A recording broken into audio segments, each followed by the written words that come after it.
The soul, unfortunately, has an interpreter, often an unconscious but still a faithful interpreter in the I. My name is Anguyo Dralega. Thank you for being here. It's been quite the journey, hasn't it? And if I may, allow me to show the story of how it all began over 20 years ago.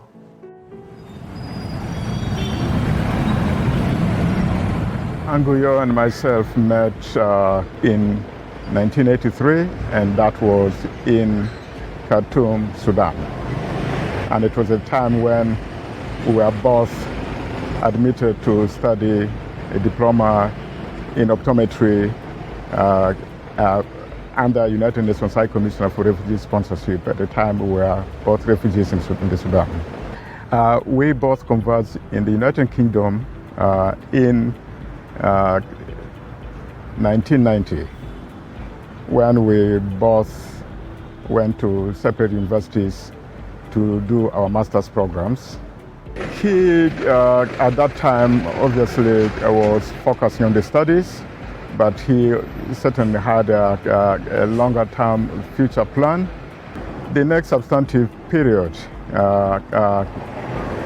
between Anguyo and myself was 2001-2003.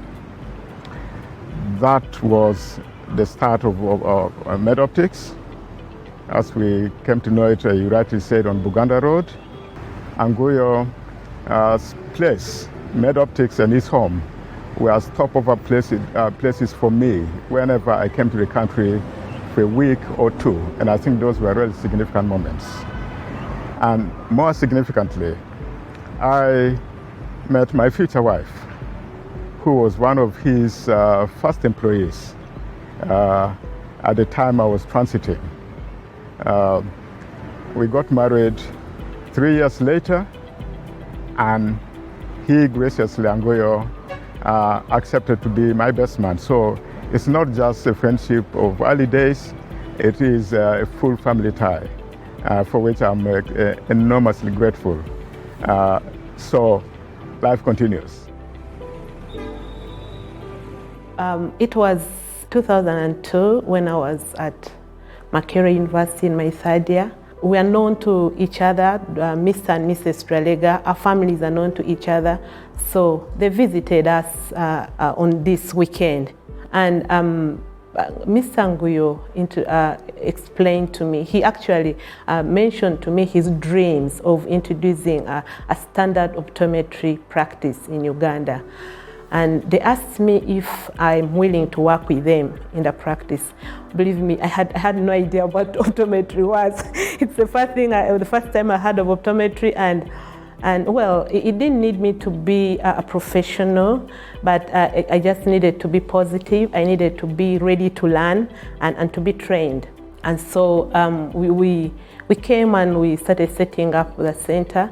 I remember it was me, Audrey, and Dralega, Mr. and Mrs. Dralega, when we were setting up the center. The first center was on Uganda Road, and so when we were even setting up the center, putting on the racks, putting on the machine where this can sit, I remember we were discussing about the name, the possible name of the company. Audrey came up with 3 names, one was nullified, and so we're talking about 2 names all through, and then we decided MedOptics is the name, yeah. So, yeah, and then I was given this job title as an optical assistant. And so I was the first staff. So me and Anguyo worked at the center, yes, just as we opened it up. And the most challenging aspect or thing that we faced as a practice was supply. It was really supply, because at this time, the first time Dralega came with the machinery, came with some consumables, some appliances, and some little stock, even the frames, it came with them from UK. So when we established, now constant supply was a challenge. We hadn't known the market on ground. We had not had contacts with outside suppliers. And so it was really a big challenge. But one interesting thing we still laugh with Anguyo up to now, it's how two staffs were jungling all through in the jobs in the tasks of the company.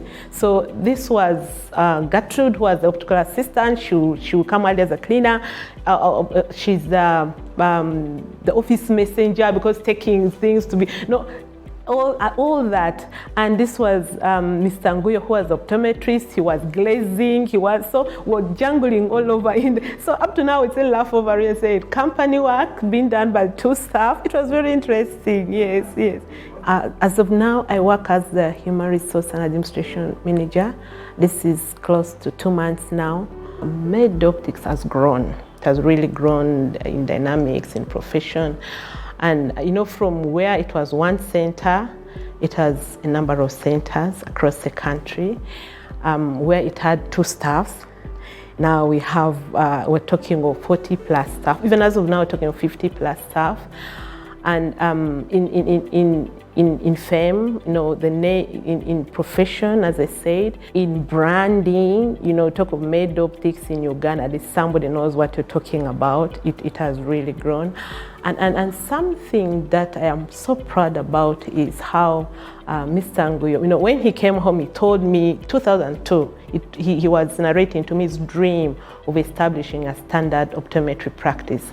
But now, besides this standard optometry practice, he has conceptualized his idea. He has put it into, it has actualized into academia. He has introduced it into Makerere. Now he's able to produce optometrists.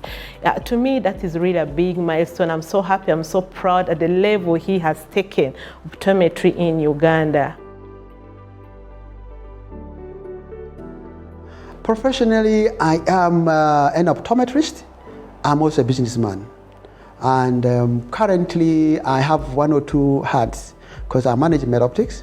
At the same time, I also head the Allied Health Department in Makerere University, and where I also coordinate the optometry program in Makerere University. So how I ended up an optometrist is a very interesting story. I was a refugee in Sudan, in exile. When we left Uganda, we were in between amidst soldiers and Obote soldiers. Being a young man, if Obote soldiers find you, they think you're a gorilla. If amidst soldiers find you, they think you're an informer.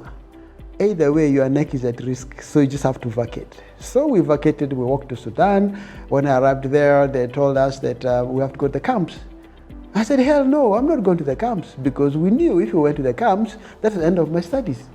So we refused. So we're just hustling in town. We had some good Samaritans who managed to take good care of us. Then one evening, a lady called Kadra, who was working for UNHCR, came around looking for me. I said, why? That lady, nobody liked that lady because she was tough. I said, all of a sudden, he's looking for me. Why is he looking for me? So she came look at me and said, oh, we've got some scholarships in Khartoum and to study something to do with the eyes. Will you be interested? I tell you, that day, even if they say you're going to take you to do anything, you are just ready. And so, yeah, I said, please. He said, okay. On Sunday morning, the first time I entered the airplane, a very tiny airplane which takes 6 people. So we flew to Khartoum. And then went there, they said, okay, where are you going to go? I said, going to school. The driver came and took us to school. In Arabic, it's called Mahat al-Basariyat, which means Institute of Optometry. Me, I had never known about it. So that's when I got introduced to optometry. And then I studied for 3 years. That's the first time I did a diploma in optometry. I think it's 1986 or 87.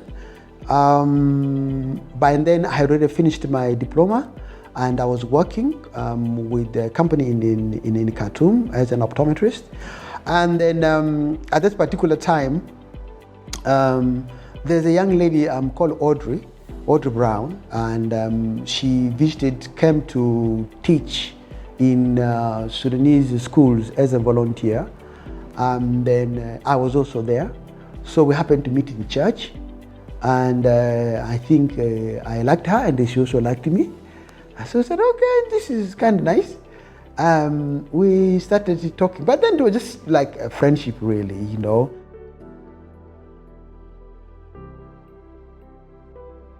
I went to UK in 1990.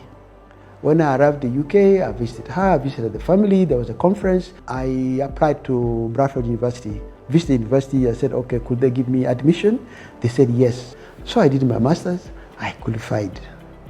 Trigger to come back to Uganda, it was quite a process. Because it took me so long, to achieve registration in the UK, the most sensible thing would have been to continue working in the UK. Frankly, the salaries are very good, very, very good if you're working in the UK. And then as soon as I graduated, I kept coming back to Uganda. The first time I come, because I'm an optometrist, I visited all the optometry places in Uganda here. And what I found was that all the optical shops were just selling glasses, and that was it.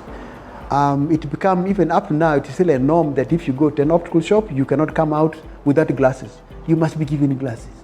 I said, but that's so wrong. I think we Ugandans deserve better. And remember, by then, hardly there was any Ugandan in the field at all. I realized that there is a need, a very, very huge need to really improve a lot in optometry. So when I arrived here, looked around, said, well, I either work for free or I work for myself. I can't work for free because I have family to take care of. And that's when I decided that, okay, we need to set optical place, but there has to be some standards to it. And then eventually to be able to increase the optometry profession in the country. So in the beginning, I could go back to the work in the UK and come back. That is actually the money which is injected in the practice. And fortunately, my wife was already working with one of the international schools, and she was able to take care of the home while I then concentrated on building the company. That is how the birth of the optometry program came in. But along the line, I realized that we just can't do this alone. Fortunately, 2003, I think 2004, a colleague also on her own volition jetted from the US. She also trained in optometry. Coming home, we met together and said, man, this is hell. What kind of profession this is? And so that's when we set up the Optometry Association of Uganda, about 4 of us. My colleague was Uganda was already here. I came, Dr. Naomi, and then there was another lady, I think, who graduated from Sweden. And then there was, I think, 1 or 2 guys who did the diploma course. So we formed the association. I met Mr. Dralega in 2004. That's my first introduction to med-optics. When I returned, went to try and register with the Ministry of Health, and they did not know what to do with us optometrists. So they told me to go and look for my colleagues, if there are any other optometrists in the country. So a colleague of mine, Sam Wambuzi, who's also an optometrist, brought us all together, and we started meeting back then to form the association, and that's where we started in 2004. So our purpose for getting together was to recognize the profession of optometry, and also eventually to start a training program for optometrists. So that's why we started many meetings. So from 2004, it took about until 2014 before the first students were admitted to Makerere University for the optometry program. And then in 2018, optometry was finally gazetted and recognized in Uganda. So that's how we've been working together since then. The association ended up becoming a member of the African Council of Optometry and the World Council of Optometry, so we're recognized globally. And as a vice president of the association, I recommended Mr. Dralega to be nominated for presidency, which he says I tricked him into it. But I recommended him, and I even, through the organization I was working for, provided him a ticket to Ghana, where he was surprised with the nomination after he got there. But he ended up being one of the best presidents that the African Council of Optometry has ever had. So this is our journey together in building optometry in Uganda and also exposing optometry in Uganda to Africa and to the rest of the world. I think what surprised us the most was when the first class graduated. I think we kind of were working so hard, and when they finished in 2019 January, they said these are the graduation dates, and at that time I wasn't at the university, I was still the NGO, so we received invitations to go for graduation, and we kind of looked at each other like, did we really do this? It's taken over 10 years, but we finally accomplished that. I think that was the first thing. I was a student in the UK in 1992, I believe it was, 92, 93. And that's when I first met Mr. Dralega. It was abroad. So I've known him for that long. Yeah, soon after I came back, I set up on Uganda Road. And we also happened to be around the same areas. So it could have been even outside the church, I don't remember very well. My family needed optical care. So he became the family optometrist. MedOptics has served our family pretty much since inception. And I've loved the fact that they become friends, not only with me, but with my children. Some of my children don't live in the country, but they postpone their optical care until they come here. So they have that personal rapport. They can call them, and that personal touch really endears customers to one. So I think that is something they should keep up. Just keep that touch, that personal touch, that family touch. That is 2 generations, and who knows, maybe the 3rd generation will be customers as well.